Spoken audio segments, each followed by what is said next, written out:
रुक जाइए युवराज, ये आप क्या कर रहे हैं? सहायता। सहायता या पाप?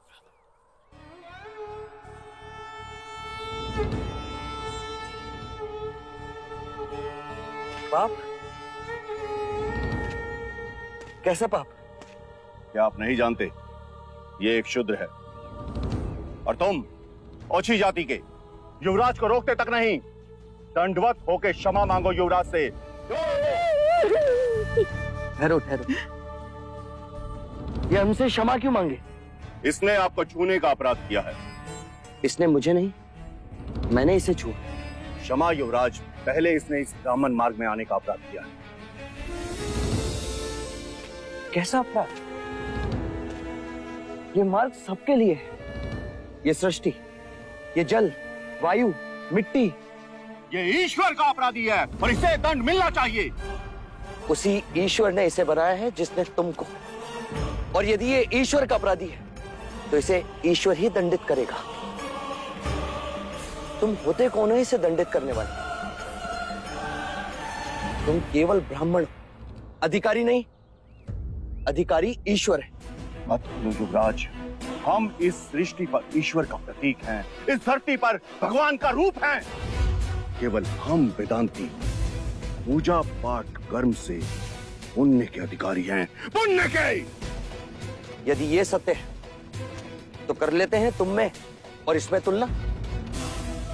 इस मनुष्य ने अपने खून पसीने से इस मिट्टी को सींचा है, फल फूल उगाए। क्या तुम्हारे वेदांत इन्हें मुरझाने से रोक सकते हैं? क्या तुम इस धरती पर भगवान का प्रतीक, इस फंसे हुए पहिए को बिना हाथ लगाए निकाल सकते हो? आप हमारा अपमान कर रहे हैं युवराज। अपमान तो आप इस मनुष्य का कर रहे हैं। मत भूलिए युवराज, आप धर्म पर विवाद कर रहे हैं, धर्म पर। मैं मनुष्यता को बचा रहा हूं विप्र। विवाद धर्म पर नहीं, धर्म के नाम पर उठ रही घृणा पर है।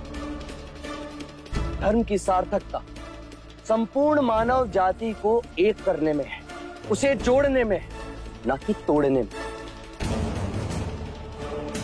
वर्ण कर्म के अनुसार, ना कि धर्म के अनुसार।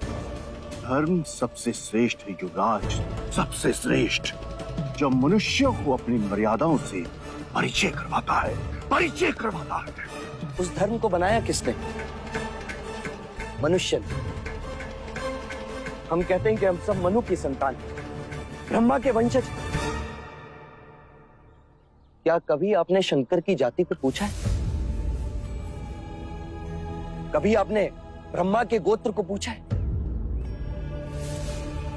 या कभी विष्णु के वर्ण को पूछा है?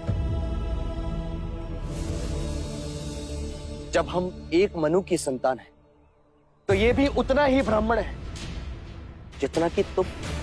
और यदि नहीं तो तुम भी उतने ही शूद्र हो जितना कि ये।